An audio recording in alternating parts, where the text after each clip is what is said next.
Garden designs ideas to make the best of your outdoor space. Welcome in Decor Garden. Please watch and subscribe to see more. A garden is never finished. It is a creation that evolves from season to season and year to year. Experienced gardeners are well aware of this reality and have even come to enjoy the ephemeral nature of their outdoor spaces. If a plant outgrows its previous home or performs less than adequately, they enjoy selecting its replacement. When the seasons change, they enjoy seeing different plants take center stage, and when drought or other climatic conditions strike, they enjoy meeting the challenge. Gardeners are always tinkering, always improving, always dreaming. Once one section of their property is complete, they move on to another, eventually circling back for fine-tuning. These articles are filled with ideas and inspiration for the home gardener. You'll find solutions for shady areas, container garden tips, meadow garden inspiration, and much more. We love to see our readers' gardens. Whether you're a designer who just finished an amazing project or a homeowner who takes great pride in their garden, we'd love to see it. Get more information on how to submit your garden. These garden design ideas are key to creating a scheme you'll love for years to come. Whether you're looking for garden landscaping ideas to overhaul your outdoor space, however big or small, attract more wildlife, or be more sustainable, we've compiled some fabulous garden ideas to help you transform your back garden, and it'll even help to boost your property value. If you're looking for smaller garden updates, we also share advice and styling tips on garden furniture, paving, lights, plants, borders, decking, and more to help you carve out an outdoor space you can really enjoy.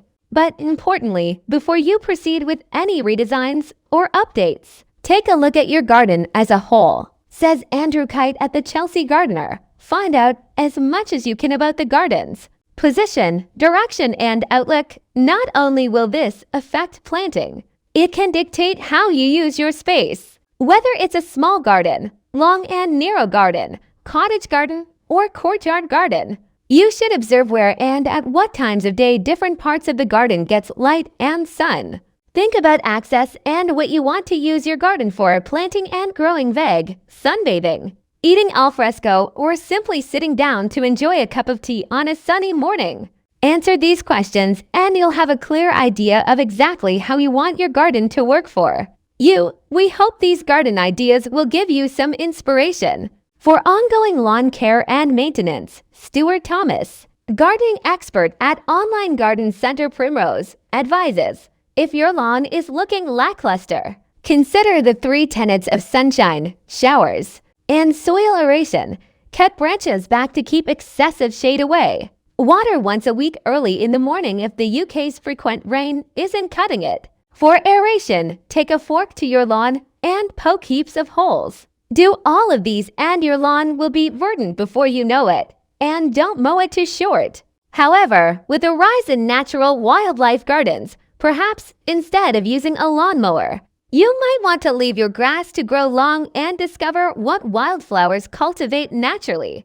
This very much taps into the rewilding trend and the idea that people want gardens that look like they are of nature rather than the more obviously designed spaces, explains garden designer Anne-Marie Powell. The best garden designs start with structural plants filled with pretty, flowering plants. So use evergreen shrubs at the end of each border and as punctuation along the way.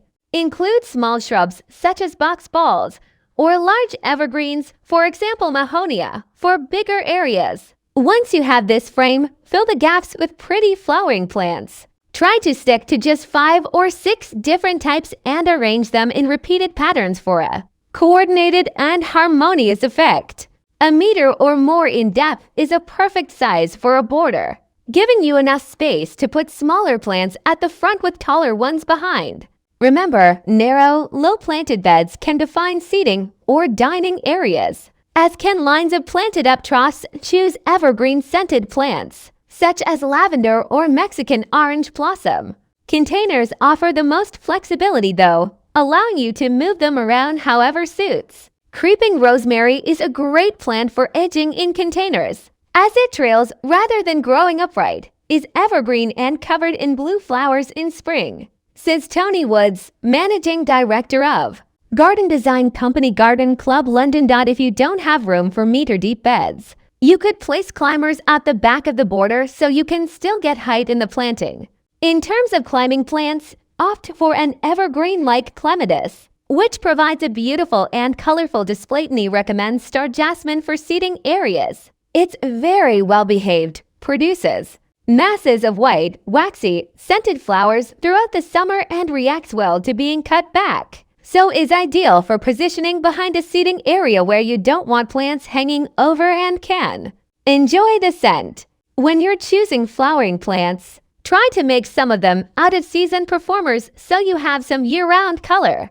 Or put in spring and early summer bulbs to get the garden off to a great start. If you're looking for ways to make your garden more sustainable, the Samphire Garden by Sue Townsend demonstrates how you can create a garden that both benefits the planet and yet is still bursting with texture and visual interest. Set amongst paving of locally reclaimed York stone, the coastal garden in Suffolk uses a rich palette of drought-tolerant planting, including native seaside plants, grasses, and Mediterranean shrubs. Surrounded by a stone mulch in different sizes, plants include Verbena bonarensis, eryngiums, euphorbias, lavender, achillea, bolota, Miscanthus nepalensis, pennisetum, verbena, and thymus. Ensure you use permeable surfaces to allow water to be released naturally into the ground.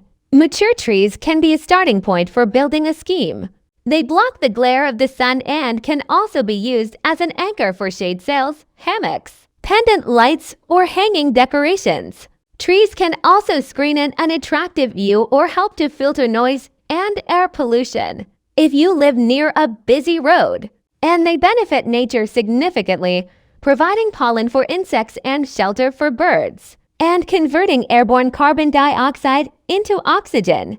A growing trend is multi-stem trees. Planting these can create an architectural showpiece, with the elegant canopies lending themselves to layered underplanting or, if planted exclusively, creating a striking structural statement, as seen below in this modern Suffolk garden by Caitlin McLaughlin.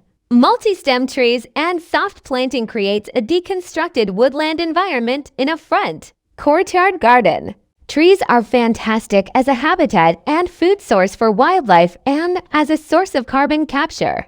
They also give structure and architecture to a garden, says Sarah Squire, chair of Squire's Garden Centers. There are trees for every size and shape of garden, from a small acer in a pot on a balcony or a gorgeous flowering cherry in a back garden to birch, whitebeam, and hornbeam, my personal favorite. For larger spaces, the color and style of your paving and the way it is laid can provide a strong design direction for the entire garden. For instance, gray or white stone laid in a random pattern will set the scene for a French country look. Black or silver paving organized in a regular design will form the perfect